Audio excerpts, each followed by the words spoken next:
was a movie, and it started now, forget about whatever financial disasters you've had, personal failures, relationship failures. What would the hero of your life's movie do right now? Hello and welcome to Dad's Dating After Divorce, the only podcast where we teach you how to do more with plates than just wash them.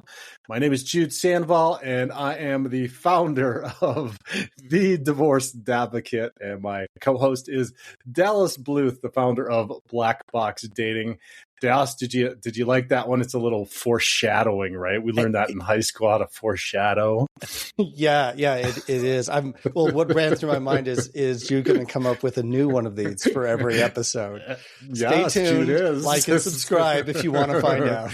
If you want to find out, tune again next week. Well, first, listen through this episode because that was a little bit of foreshadowing, because what we're going to be talking about, we got a really terrific email from a listener, actually in New Zealand. So Dallas, did you know we've been listened to in 21 countries and 179 cities across the world?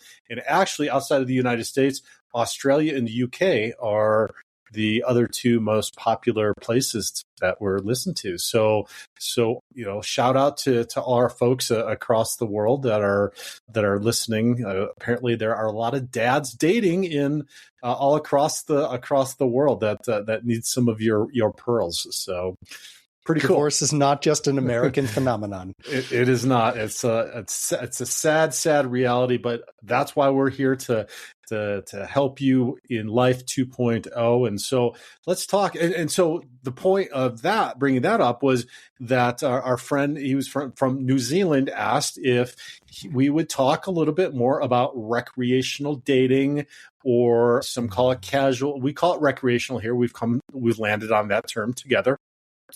Some call it casual dating. Some call it spinning plates. Rollo Tomasi, and in his book, calls it that. That's the reference, guys. And we'll talk about what that means a little bit later in the show. So the kind of the mindset from our listener was, hey, I'm back into dating again. You talked about recreational dating. I'm really intrigued about that because I think that's where I need to be right now. Can you talk in more detail? Because we've talked about the recreational dating before. So what we're going to do is we're going to talk in much more detail about recreational dating, because we've now as dads transitioned from monogamous to, in a long-term marriage, to out there dating. And you're going to be dating more than one person, hopefully in the beginning here. And, I just want to acknowledge that after spending years being a husband and being in that husband role, many guys like our listener are just lost in then showing up and starting to date, and then maybe dating more than one person. It's a little bit confusing, right? And unless you were a player back in the day, or you are a newfound player and you're reading all of the game books and whatever else, which I'm going to not recommend that you do. Listen to Dallas and go to Dallas and Dallas's group.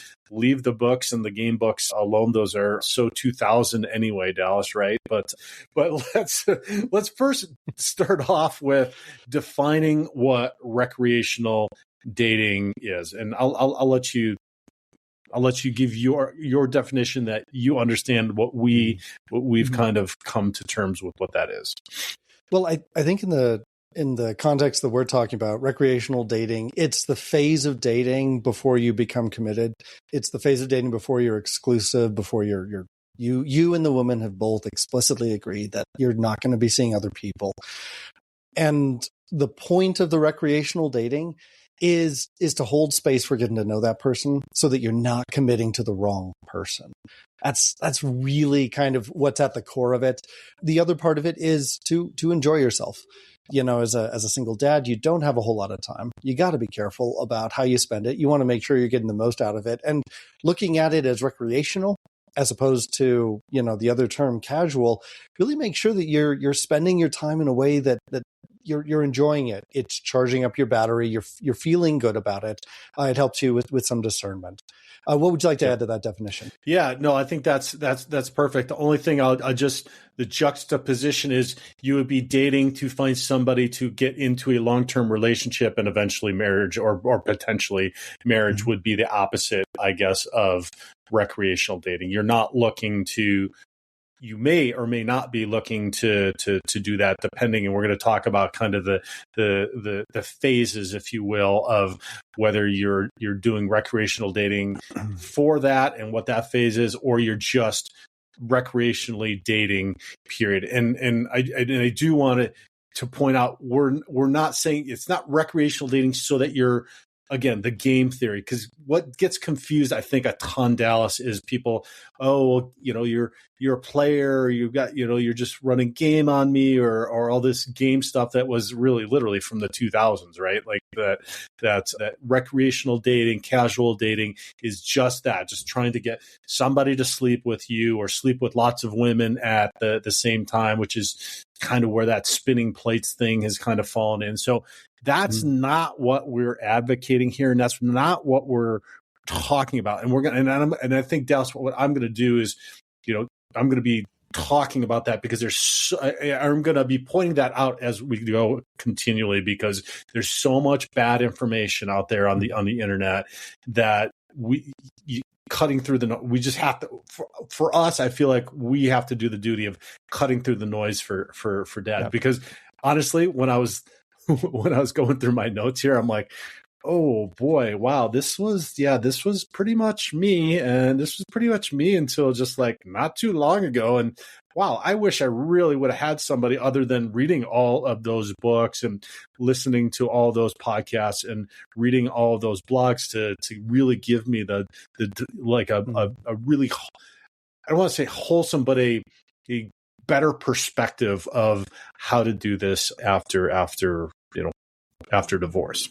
Yeah, let me just throw in that I'm totally on board with this definition that we're using of recreational dating.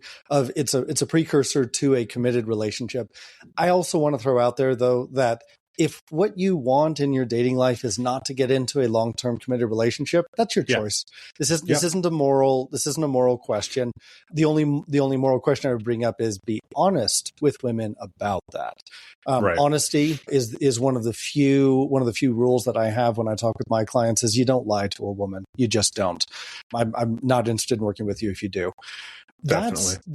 So I just want to say that. So we're taking the approach of, how does recreational dating more than one woman, getting to know more than one woman, because it is a very volatile environment. It's a very fluid environment.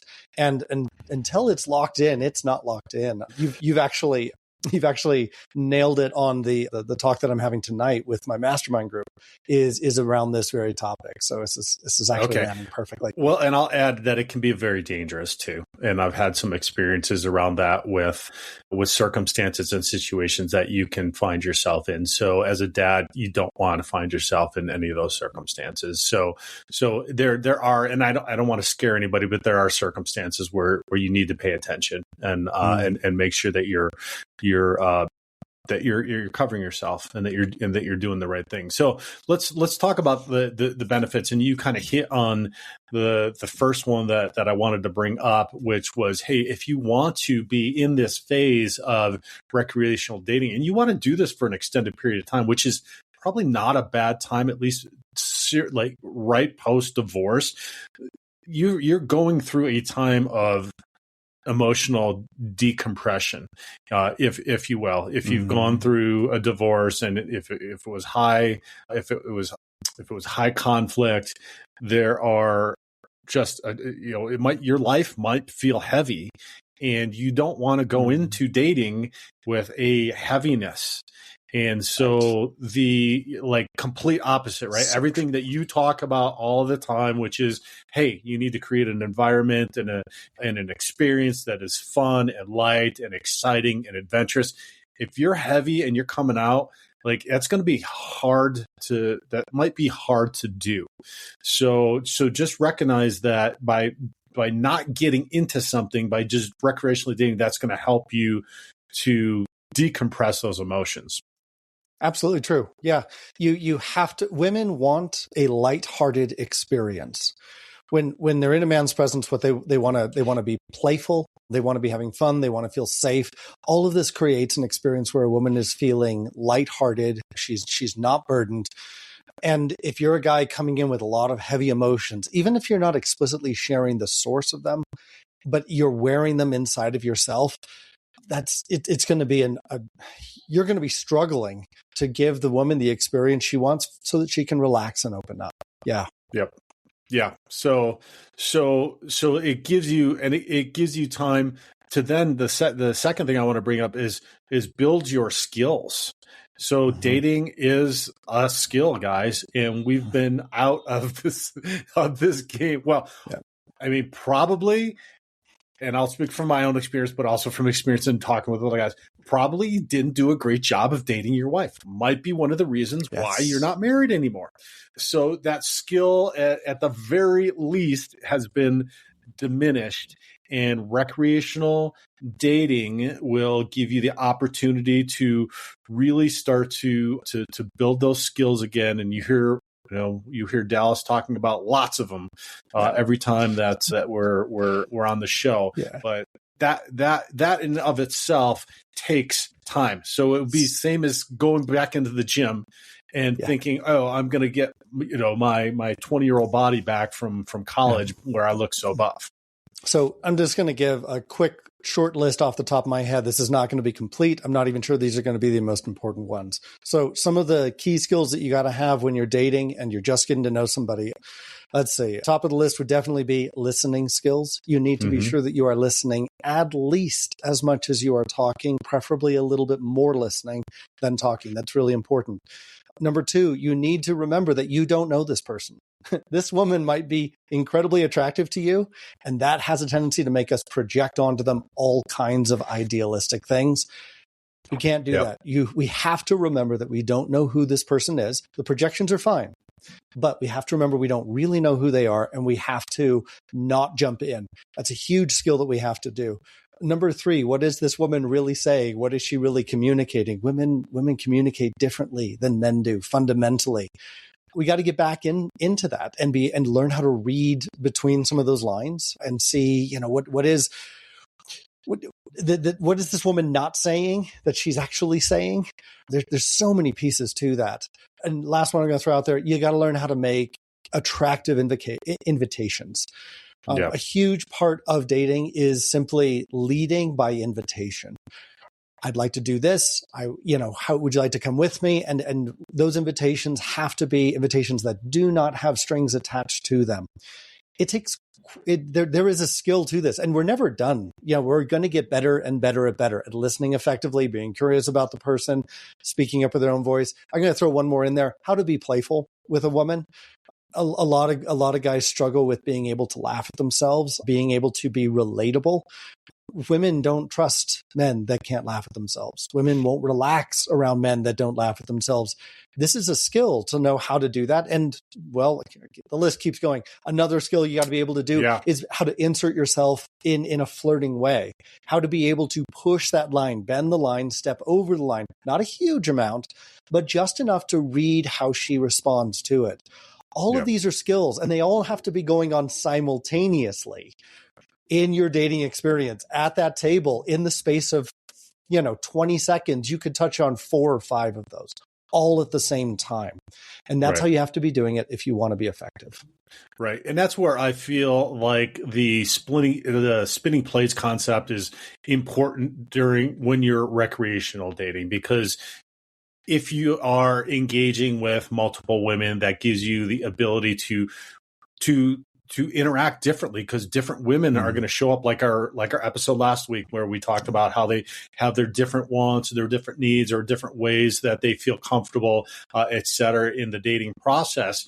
If you are engaging with multiple women, then that gives you the ability to learn how to change, to alter things, to learn new skills, et cetera, because every woman is very, very different, right? Yeah. So that I feel like that's really important. And what do you think about that? And when we say the spinning plates, again, I'm calling it engaging with, and that could be going on dates with, that could be having communication, talking with. Maybe you're sleeping with more than one. I mean, we can get into that a little bit too. But again, there's ways in which you need to go about that in a proper way, and ways that are not a very good way to do that too. So how do you feel about that concept of spinning plates in a healthy way, not the way that they describe it in some of the books and some of the. Can you lay out for all of us your understanding, your definition of spinning plates? Well, I know the definition that Tomasi had, which means you don't get pigeonholed down to one woman. You have multiple women that you're dating simultaneously because you're a guy, you're kind of this free agent mindset, blah blah blah. Okay, that's kind of the pickup artist mindset around it. My idea of this in our concept of recreational dating is that you, like I just said, is that you're engaging multiple women in learning to understand, in garnering all the benefits that you can by engaging in recreational dating. Some of what we're talking about, some of this emotional decompression, learning better skills. We're going to talk about, clarifying your what you do want, what you don't want. You can't do that by dating one woman, right? Or just communicating with one woman. These benefits only happen if you're engaging with multiple women. Right. Yeah. Okay. Gotcha. So I would say that the main benefit to the spinning plates, which is your dating, to whatever degree that means, you're dating, you're engaging, you're communicating, you're vibing, you're flirting with more than one woman. The main purpose for doing that is to acknowledge to yourself as a man that you don't know any of these women well enough yet to commit to them. And when we're only dating with one woman, and that's because, I don't know, I guess we're very focused, that we're already putting ourselves into a commitment mindset. And we've done that before we really know who the woman is.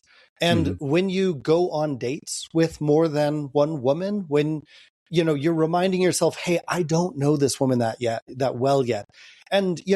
And then the question is, should I be having sex with this woman that I don't know that well yet? Right. That should be a question that comes right behind that. And I'm sure we're going to talk about that more a little bit later in this episode. Yeah.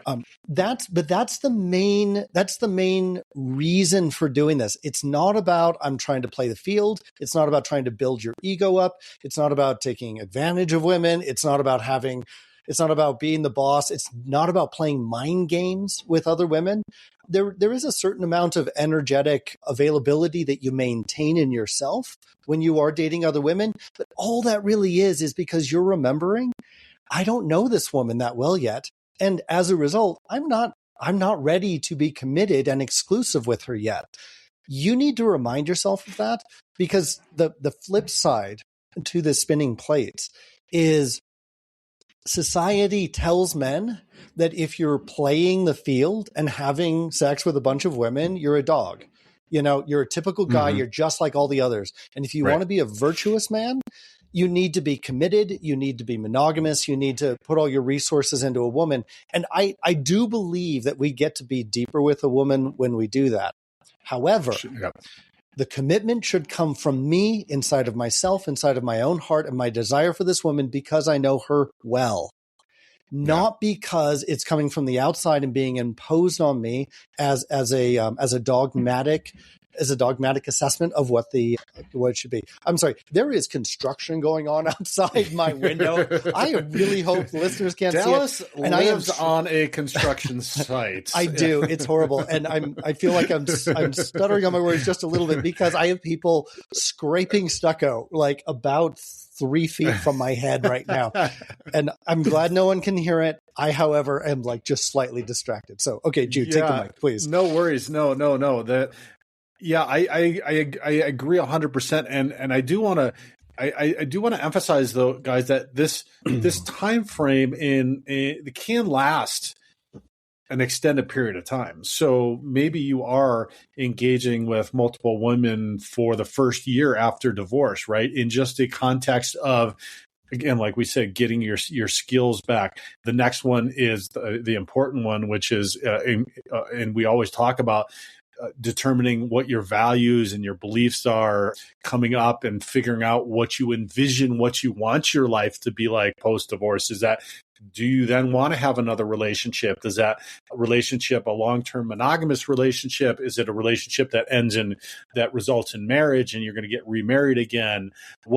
So that helps you to start refining all of that when you're meeting new people, when you're talking with women, like about what they're doing and what their life is post-divorce. There's going to be a ton of women that you're going to meet that are divorced also, but then you're also engaging in groups like Dallas and ours here at the Divorced Advocate, and talking to other dads that are divorced, that are dating as well. So that helps you to do that. That can be an extended period of time, and not just a year. It could be 2 years or 3 years, depending on what you determine as to what you envision your life post-divorce to be. So just know it's a time frame like this. It's a time frame as far as I'm concerned. That time frame can be short, but I feel like in the short term, you need to make sure, because the next benefit is that by engaging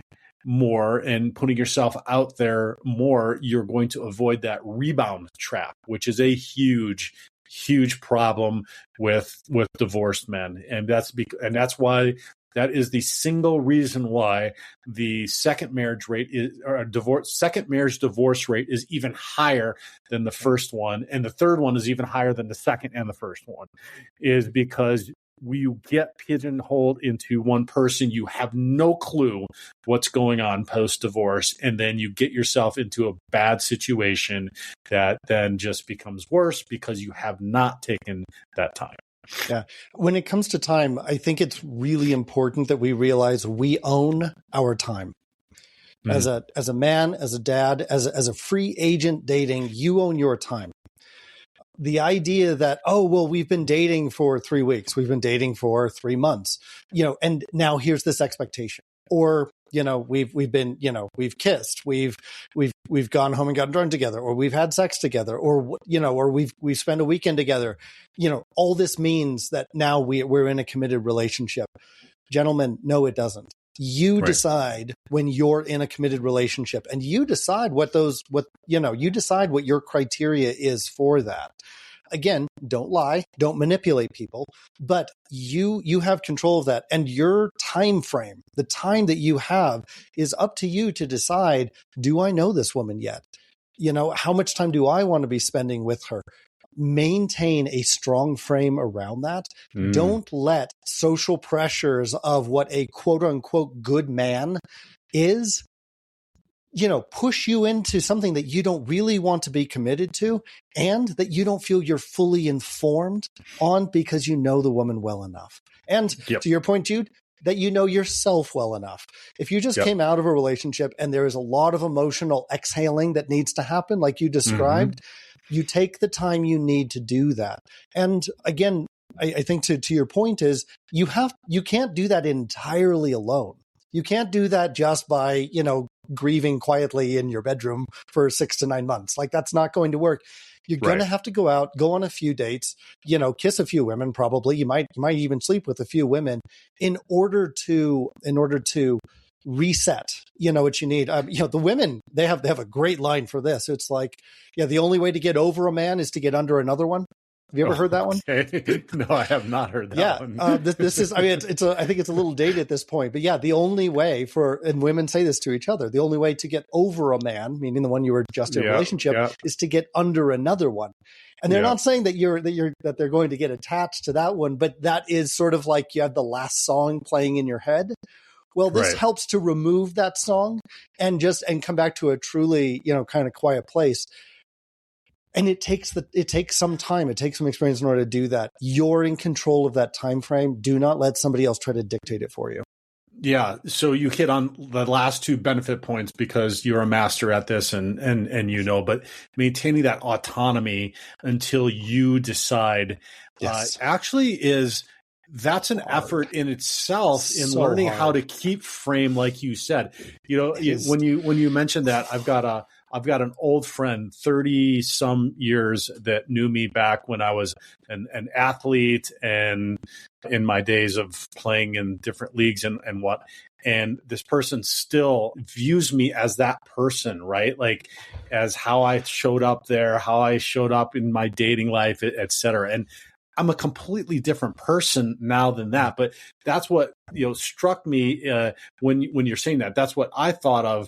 And so it's taken me a marriage, a divorce, and then a decade plus of dating post-divorce to really learn how to manage that frame. And this is a really, really good lesson, guys, that is not only beneficial for your dating life, but is going to be beneficial in all of the rest of your life. So we're kind of hitting this at the last point, but it could possibly be the most important one, being able to hold that frame, protect your time, keep your autonomy, if that's what you want and you need, so that, because you're going to have social pressure. You're going to have social pressure from friends. You're going to have social pressure from the women that you're interacting with. You're going to see it on TV. Like, you're going to have social pressure all over the place. The biggest social pressure, though, is from childhood.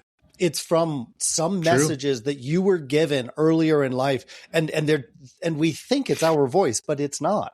These are how a good man is supposed to behave. This is what I'm supposed to do, and you have to date recreationally to some degree to self-actualize. And by self-actualize, I mean wake up from all of those rules and programming and dogma that we all were given in one form or another. And we have to wake up as adults, and we have to sift through it and decide, you know what? This stuff was pretty good. I think I'm going to hold on to this. And this stuff over here, not so great. I'm going to let go of that. And the only way to really sift through that is through recreational dating, is through meeting different women so that we can learn something about ourselves. One of the things that I've been exploring lately is the fact that people tend to carry burdens with them when they're dating. We tend to have, I don't want to make her feel this way, or I don't know if I say this, and they carry it like a backpack of flipping bricks on on themselves. And that is not a self-actualized man. That is not someone that's not the state you want to be in to enter into a relationship. You want to feel like a top performing, free of burden, self-actualized man when you decide to give your commitment to someone. Yeah. And in the recreational dating space, that's where we can discover those elements of ourselves. You have to learn, this is a great one. I remember I was reading the book by Henry Cloud, Boundaries. And, boundaries basically boil down to saying no to somebody. And, in this context, particularly for men, no, I'm not giving you my commitment until I'm ready. No, I'm not going to let you pressure me into feeling guilty about the fact that we had sex once and it wasn't that great. And I'm not really, interested in continuing to date. And one of the interesting things that Henry Cloud said in his book was, you cannot say yes. You can't really say yes until you've really learned how to say no. Mm-hmm. That's a great point. You have to be able to say, no, I'm sorry. Yes, we had sex, but it's not really what I'm looking for. Or, yes, we've been on several dates, but this isn't what I'm after. Or I can see that you're ready to commit. I'm not there yet. These are all different versions of me basically saying no, setting a boundary. Yeah. As a man, I have to be comfortable saying those no's so that when I do say yes to a woman, it is a heartfelt, genuine, and free yes. Yeah. So we talk about holding frame a lot, and that's kind of a phrase that is thrown out there. I don't know that we've ever talked about really a definition about holding frame. I think this is an appropriate time. We're good on time, but establishing and holding frame as a benefit of this. Let's dive a little bit deeper into that. I think we're working backwards. Basically what you just described as boundaries, saying no, knowing what it is that you want and communicating that effectively. That is what holding frame is. It's not being swayed by external forces or doing things that you're not comfortable with or that want or fit into your life that then you do and then you might regret or want to undo. Holding frame is being true to that. I think the best way I can correlate it is boundaries. Frame is boundaries. Right. Yeah. So another word for that. Well, yeah. So boundaries, again, for me, I think the simplest definition is boundaries is saying no to something that you don't want. That's half of it. The other half is saying yes to the things that you do want. Yes, I would like to be alone with you. Yes, I want to take you out on another date, because that is granting permission for you to step into a new adventure with someone. Yes, you can go over and talk to that woman in line at the supermarket that you think is super hot. The yeses are just as important for the masculine frame as the noes are.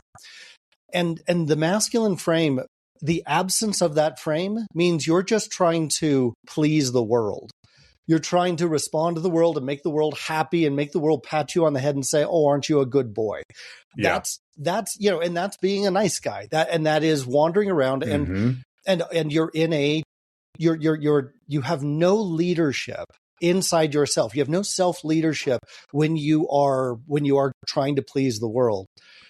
When you are self-actualizing in a recreational dating space, when you are figuring out, what do I say no to and what do I say yes to, in which situations, with whom, and all of that's a matter of listening to your heart.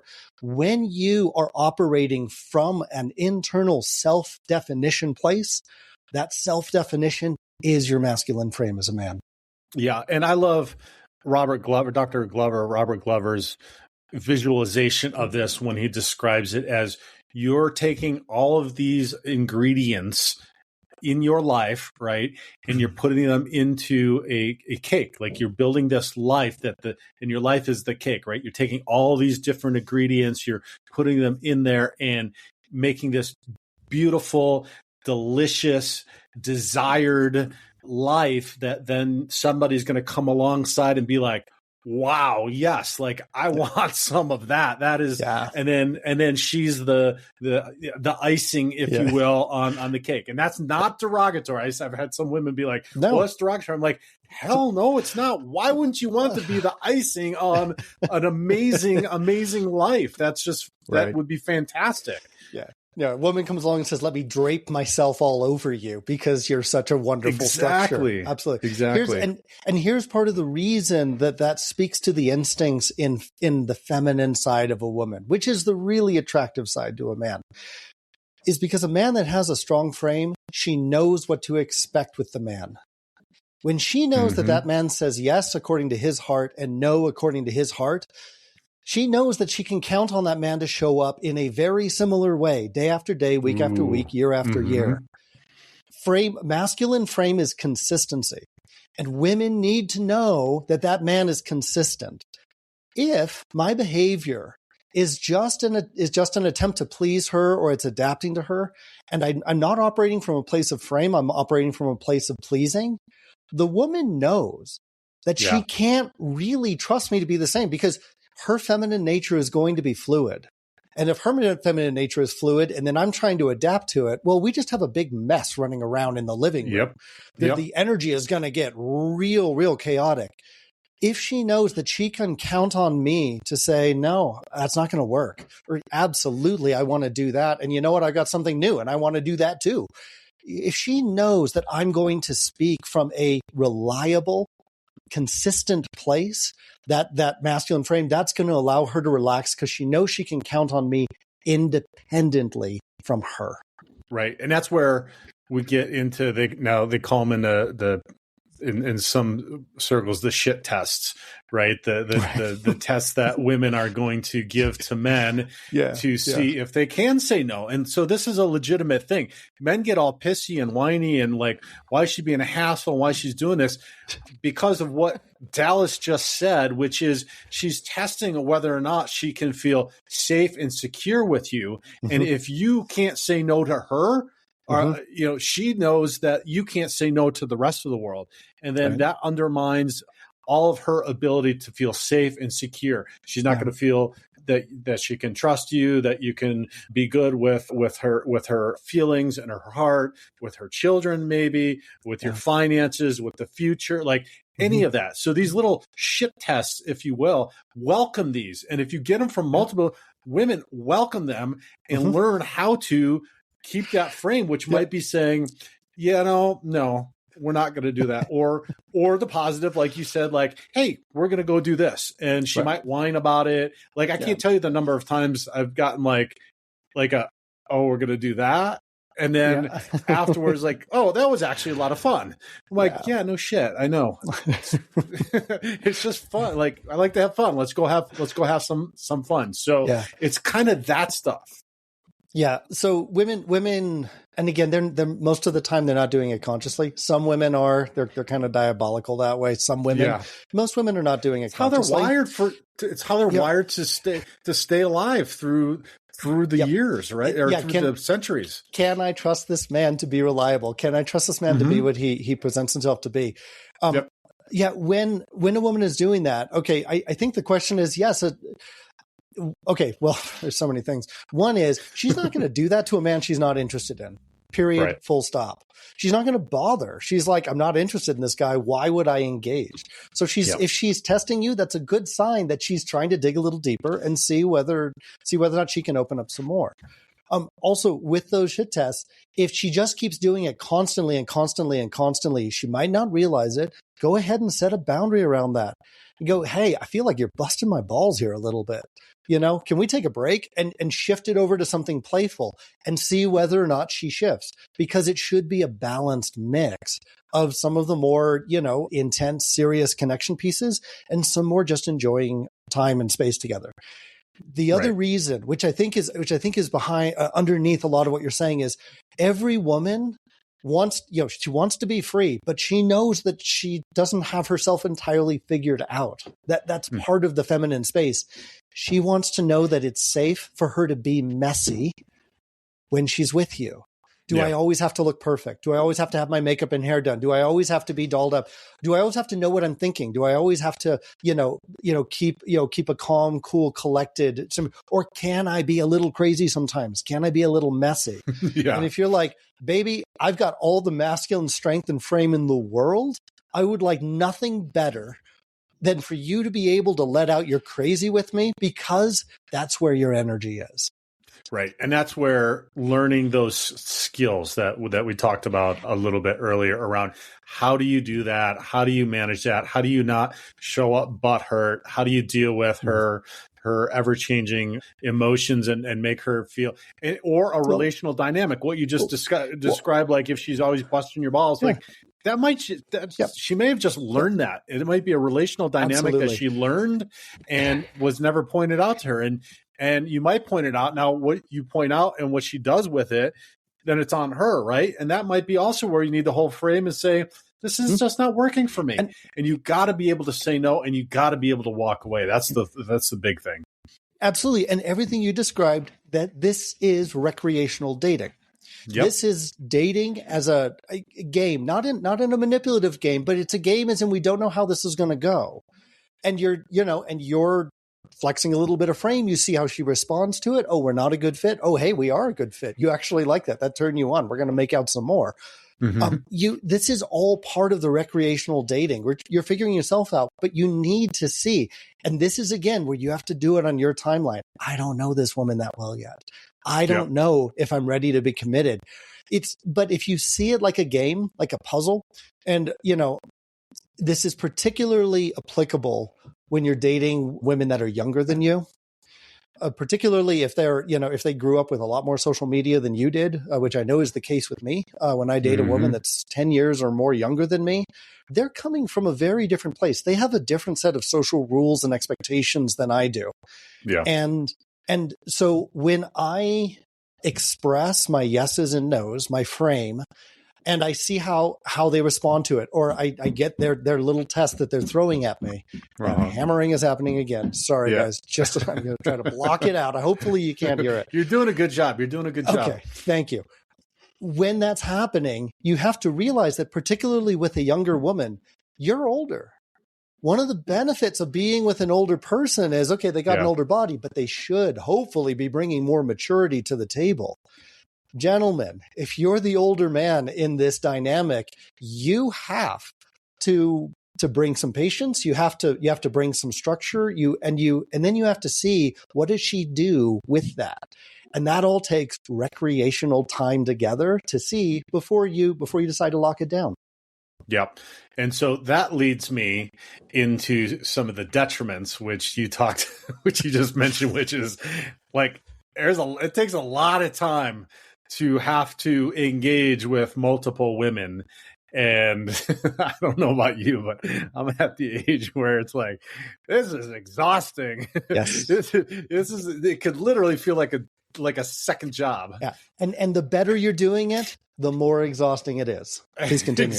Well, yeah, no, exactly. Right. So because everything that you describe and how you describe showing up, and whether we want to use the analogy of Dr. Glover's and taking everything into account, you've got to figure out all those ingredients in your life first. And then you've got to be able to create the environment with them. And then you need to be able to offer them out. And then you've got to mitigate all of that with somebody. Like, there is a lot that goes into it, right? If you listen to Dallas every week, you know that, right? So Dude, you can't just show up. Can we still call it recreational dating at this point when it's this much work? Right. Well, it's a hobby, right? It becomes a second job / hobby. But if you're going to be, it's a passion project. It's a passion project. There we go. I like that. It's a passion. Yeah. My dating is a passion project. I'm going to try that. Yeah. Let me try to reframe that one in my head. Now I completely forgot what I was going to say, but good. My work here is done. Yes, you threw me off. But that does take a lot. I remember what I was going to say, but that takes a lot of time. So when you're doing that, then eventually, if you're like me, or at least most of the dads, you get to a point where you're like, okay, I've kind of got this dialed in. I'm feeling more comfortable. This is the point then where you get to, okay, I've met somebody then that I really want to focus this attention into. And so that's then the benefit. The detriment is it might take a lot of time. So maybe figure that out. Like, maybe figure out how to do that, how to manage your time. It's going to help you. But what it's ultimately going to lead to is, okay, now I have all this time. I can refine everything that I've done, everything. So I'm trying to basically, Dallas, flip this as, yes, the detriment is, it is a huge time suck if you're going to be engaged with multiple women, but it will help you to refine yourself into knowing how to focus all those energies, if you're doing it well and right, into one good, long-lasting, healthy, excellent, beautiful relationship. Yeah, it's true. It takes a huge amount of time and effort. It's a bit of a passion project, and the original meaning of the word passion is to suffer. So yeah, you're suffering a bit in the process of it. One of the things that I'd like to point out is I thought the damn scraping outside my window is making it really hard to focus today. When you are, I'm sorry, please continue talking, June. Dang thought back. To just carry that a little bit further, though, then because takes a lot of effort, there is a semblance of emotional burnout that can happen because even if it's recreational, casual, whatever you're calling it, emotions are still involved, and you're dealing. Look. You're dealing with in some way a relationship, whatever that is. If you're calling it recreational relationship, casual, whatever, you are still dealing. There are emotions. You're going to deal with the shit tests. You're going to deal with flakiness. You're going to deal with you're going to be dealing with that stuff. So there can be huge amounts of emotional burnout. And if you haven't done what we talked about early, which is do the emotional decompression, understand where you're at, get your life together, where you're feeling good mentally, emotionally, physically, spiritually, that can really, really be just a bigger drain on yourself. Yeah. You're very true about that. Yeah. There is an emotional drain. There's an energetic drain, particularly if you also have children that you're taking care of. You know, you have very finite resources. Distraction. Yeah. Yeah. Also getting jaded, which I think in this context means I know how it works and it's not working. You know, I figured out the rules. I know who I am, but all these women, you know, are not giving me what I'm looking for. Yeah. Okay. That's bringing no energy to the table because you've quote unquote solved the equation, but the solution you have ain't a winning solution. Yeah. Right. And my, you know, I never do that. No, my solution to that problem is you have to keep embracing the fact that you are right at the edge of discovering things that you've never learned before about women, but especially about yourself.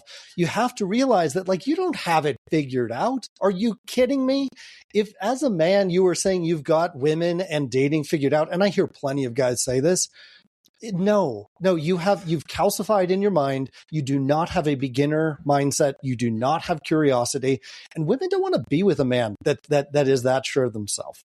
Yeah, curiosity. I love that word. That is a great word to keep in your mind when you're doing this. That everything, like, and every day, and even if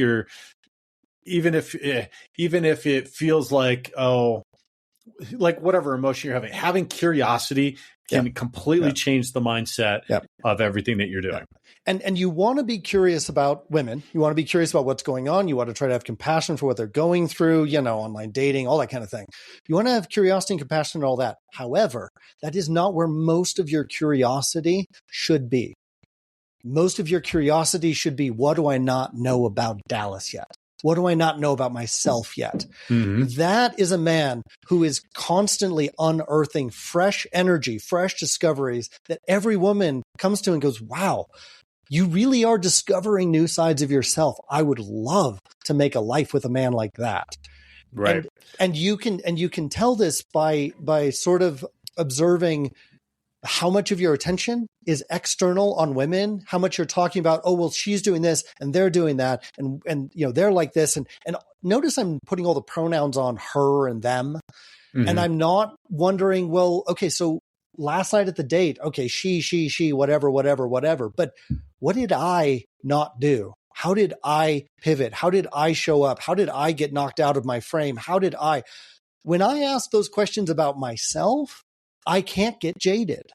And when I ask those questions about myself, I can't get emotionally drained because I naturally go back into an internal self-reflective and cocoon state where the energy comes back up. And I'm not going to be like, oh, well, I got to go find, you know, well, where are all the women at? I need to go find somebody and I need to go do it. It's like, no. I had an opportunity and I blew it big time. I need to figure out how to do it. So that's the most important place to be curious if you want to be coming from a self-sustaining and rejuvenating, making it young again in the energy that you're bringing to the table. Right, which goes to what we always talk about, the mutual desire that men and women have. Probably the one single top thing that we all want and agree on is some adventure in life and wanting some sort of adventure. And by you doing that, like you being curious and at the edge of life all the time, that's very attractive to attract somebody to adventure. And it's fun for yourself. And to your point, to your point about if you're not self-reflecting, if you're not looking, it's the same in business, and guys don't translate this, and I don't either, right? So don't think that I'm figuring this out. Everyone, stop listening to Jude. Yeah. Is in business, when we're not getting the result we want, we work backwards and we look like, what are we doing not to get the results? We don't do that so much in our dating lives. It's more the opposite. We're like, what the hell's wrong with that? I'm already the man. Wait, what do you mean? I need to change something. Right. Yeah, mansplain. Yeah, exactly. So if you're doing that, just use that same kind of mindset of, okay, well, she's not attractive. And then obviously sometimes they're just not attractive. It's not working out. But if you're just constantly not getting any kind of getting the right feedback that you want. And guys, there's no upper limit to the response that you could get from a woman. It's like, there is no upper limit. You can get better and better. You can get more effective at this job. You can get, to continue the metaphor, higher profits, even from one single woman. You can get higher and higher profits in your endeavor. Okay, I want to come back to something else. And I think you're completely right that both men and women want to experience adventure. Absolutely. And I believe in an episode a while back, we talked about the differences between those two. Yep. I don't remember what the study was, but I remember hearing about they were asking men and women about what they find most attractive in the opposite sex. And of course, no big surprise. Men are attracted to what they see, and women, it's like a big, weird cloud of stuff, that nobody can figure out. However, what was interesting about this study was there was actually one trait that was the most attractive to both men and women, and it was the same trait. The trait was kindness. Okay. If you're, as a man, when you meet a woman and she is kind, there is a certain level of attraction, no matter how she looks, everything. When she is kind to us, there is a certain level of attraction that kicks in. It's the same for women. And I want to point this out from a recreational dating point of view. One of the default states that you want to be in to maintain your attraction is kindness. And part of that kindness is, treating someone with respect. It's being honest with them.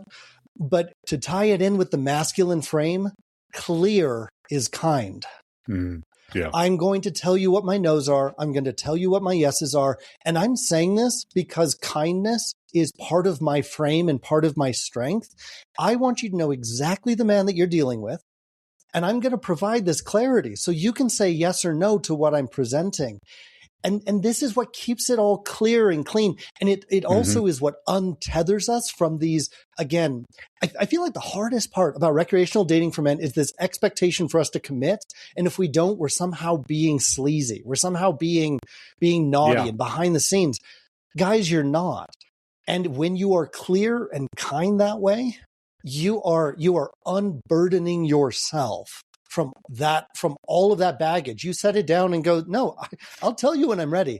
And if you don't want to have sex, if you don't want to sleep together, if you don't want to kiss, you can set whatever boundaries you want on your end, woman that I'm on a date with, and I will set mine as well. And we'll wait until our boundaries are actually where, until the recreational part gets to a place where we're ready to open up further.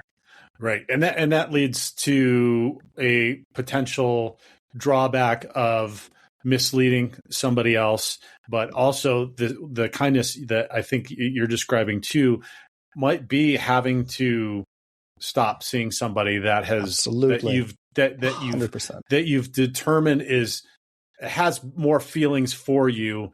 And like you said before, Dallas, women they're not always in tune with what's going on and what their feelings are. Just because they emote doesn't mean that they've figured out how to sort through them and communicating, etc. Kindness in this circumstance might be, hey, like it's clear that we're in different places and we should stop seeing somebody. So and also is, not misleading somebody. And there's a sacrifice that you make as a man when you do that, because you've got energetic, maybe sexual availability there. And for you to say, you know what, I'm going to give that back to you. And I'm going to, and I'm going to call this quits because I feel like I'm taking more than I'm giving back. But again, and you are being kind to her. You are being a good man. But the real question is for yourself, do you want, because that involvement with that person is occupying your attention. It's occupying your creativity. You have to ask yourself, do I really want to have this attachment with this woman? It has to be coming from a first person place. A man with a strong frame is not going around trying to say, oh, well, what's the right thing I should do with this woman or that woman? The man saying, this woman isn't the right woman for me. I have to do the hard thing and I have to let it go. And I'm doing it from a first person priorities. I'm not setting her first. I'm setting myself first when I do it. Right. Because, and that's the next thing on my list. It distracts from our life, our building of that, of all of those ingredients in our life that it's going to create that awesome life that ultimately then somebody's going to be attracted to, that you can have that long-term relationship that goes deeper, much deeper than you can when you're doing the relational or the recreational dating. As much as you might be able to date more than one woman recreationally, throughout a week or a month, you can only be on a date with one woman at a time. That seat only has one butt in it. And if you have the wrong butt in that seat, you can't get the right butt in that seat. So you have to prune, you have to say no, and it hurts to do it. Right. And we are designed for relationship and to be in relationship. It is just how biologically we have been created in order to continue the species. And so, guys, we are designed for that. So it's okay, but it's also okay for you to take time and not want to do that. And that can be for a very long time. That can be for years, guys, if that's what you've decided, what you've come up with for your vision post-divorce.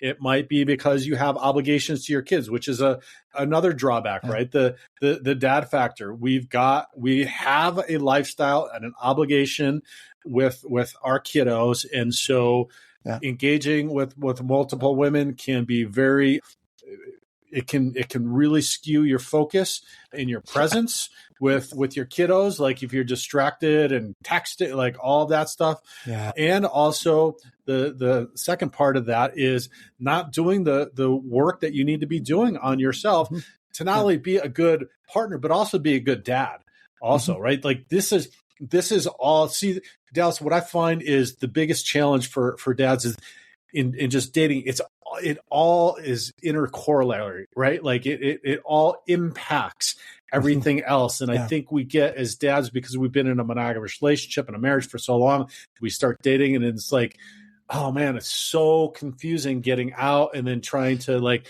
play the field, if you will. But recreational date, we're designed to want to be locked into one person. We're definitely not ready for it. You need the recreational date, at least for a time being. So, it just gets to be hard to sort, which is why you go to Dallas. Yeah, exactly. And the thing to remember when you're dating recreationally, again, try to get all the voices of rights and wrongs, exactly, to shut up inside of you. It's very hard to get those to stop talking. Realize that while you're dating recreationally, you should be learning the entire time. You should be learning about women. I'd say maybe that's about 30-40%, but 60-70% should be you learning about yourself. And and what you're learning about is, what is this masculine frame inside of me? What do I say yes to and what do I say no to? And when you're learning about that, to your point, it informs all the other areas of your life. As you're learning these things about yourself, you get to share it with your children. It'll hopefully improve, how you navigate, the co-parenting with your ex. It will improve all the areas of your life. And if you approach recreational dating not from a game point of view of how do I get as many notches in my bedpost as I can, that's a byproduct, not a goal. Yeah. Right.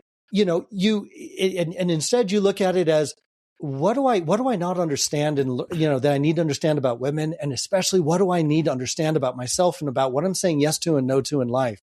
That learning process, that is going to keep you energized. That is going to keep you coming back in an interesting, hungry place. And it's going to prevent you from getting jaded because you feel like you're just going around in a circle and there's something wrong with the world rather than you. Yeah. I want to finish up with just a little bit of like personal sharing about this, because what we're describing here sounds so easy, guys, and just go and do it. And so I've been divorced now 12 years, and I can say that when I got divorced, I was codependent. I was massively codependent person. And so not understanding that relational dynamic, getting into relationships, dating exclusively, dating lots of women, spinning lots of plates, like doing everything, basically everything wrong, right? Like reading books and listening to blogs and all the other advice and trying trial and error and everything. It just took time, guys. And what Dallas describes as once I started to focus internally, which was like look, guys, it was like 4 or 5 years down the road. Like I just was a cluster.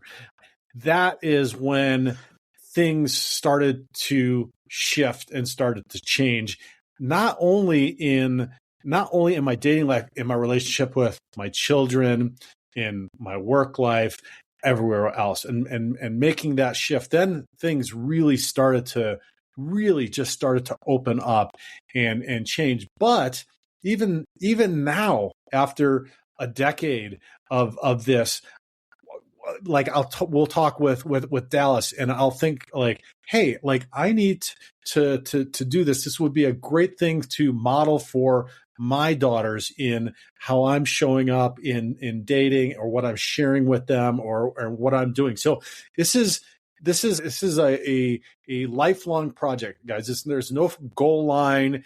It's not the goal of you're going to get laid or you're going to get married or whatever it is. It's like an evolving lifelong thing. So if you can keep that curiosity, like Dallas said, and then reflect on that and keep that mindset, that is going to be your best bet.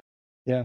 The principles are really, they're not that hard to grasp. They're not that hard to write down. There aren't really that many of them when you come right down to it. But just because you know the principle doesn't mean that you execute it as well as you could. The execution is an entire lifetime. And again, even if you're executing really well, there is no upper limit to how well you could be executing. And to your point, there is no end to all of the different ways that these principles get interwoven into the recreational dating, and then later into the relationship. Yeah. And thank goodness it's like that, because it would get boring if we ever got to the end of the road. It just exactly. Like what would be the interest? What would be going through struggle enhances the enjoyment when we get to the thing we're trying to get to. Happiness is enhanced when you have to struggle to get there. So guys, work on getting the principles, but realize, unburdening myself in the dating process. That's one of the things I'm personally working on currently in my dating life, is to show up in ways where when I'm with a woman, I feel completely unburdened in being honest with her about whatever it is that I'm thinking and feeling. Really hard to do. Even though I've had the principle for decades in my head, trying to execute. How good can I be in the execution? There's no limit, man. There's no limit. Right. And there's no end to the opportunities to keep doing it better. Right. And I will say, engage somebody like Dallas that can help you cut that time frame. Don't do what I did. Like, don't be a cluster for so long and then muddle through it in the dark. Engage with Dallas, get involved with the group so that you can, Dallas says stuff to me every single week. We talk offline and like we'll trade text sometimes, but he's always got something and he'll point out. And it's just like, yeah, like your language or even a smart ass comment. But it's true. But there's truth in it, and it's helpful in reflection and learning. So Dallas, how do the guys get involved with the group? You got a meeting tonight, which is going to be we're recording, but you have them every month. How can they get involved in that? And then we do have this Thursday, we've got our in-person live one coming up at the View House too. Yep. Looking forward to the View House. Looking forward to seeing all the guys in person that we've been seeing online. Looking forward to being out in the field, in the wild, and really, being able to on the prowl, baby. On the prowl, be able to do some somatic stuff, working with men's postures, their breathing, eye contact, all those body language pieces that communicate the majority of what we're saying to a person. So looking forward to that. Yeah, jump on over to blackboxdating.com. Every Wednesday night, we have a mastermind session that we do. A whole new topic, strategy talk. There's a great sense of community there. Really, really love it. The best part about having coaching, and Jude, I know you do this with your clients as well, is we got to go through the struggle one way or another. But when you have the right coaching, it changes your perception of it. You shift the mindset. You're doing the tactics differently, but more than anything, you're seeing the whole thing differently, and that changes your experience of it. It goes from a frustrated, draining, difficult experience to one where you can laugh about it some more, and you can see it more like a fruitful experience on your way to finding what it is that you really want. Yeah, it can be a lot of fun being out there. I mean, women are awesome. And it's so much fun meeting women and dating women. Like, if you got that mindset, it can really be pretty cool and fun. So Thursday, guys, if you're in the Denver metro area here, you want to come and spend some time with Dallas, which I highly recommend. Check out the divorcedadvocate.com. We just redesigned the website. So I got to tell you how to get to the event page. You got to scroll all the way down to the footer now and go to the event page. And then you can find all the information. Then you can add all the events to your calendar there. And then also just a last ask. We've been growing apparently across the globe, but guys, keep sharing this, keep tuning in, give us a star rating, or even better, a comment. It really helps other dads to find this and hopefully suffer through an hour of us once a week. Yep. Dallas. Shout out to all you Kiwis for listening. Really appreciate it. Thanks for sending in the questions. Please keep them coming. It's really fun to be able to speak directly to the audience the way we got to this week. Thank you, Jude. Looking forward to next week. Absolutely. Be the hero of your own movie. If your life was a movie and it started now, forget about whatever financial disasters you've had, personal failures, relationship failures. What would the hero of your life's movie do right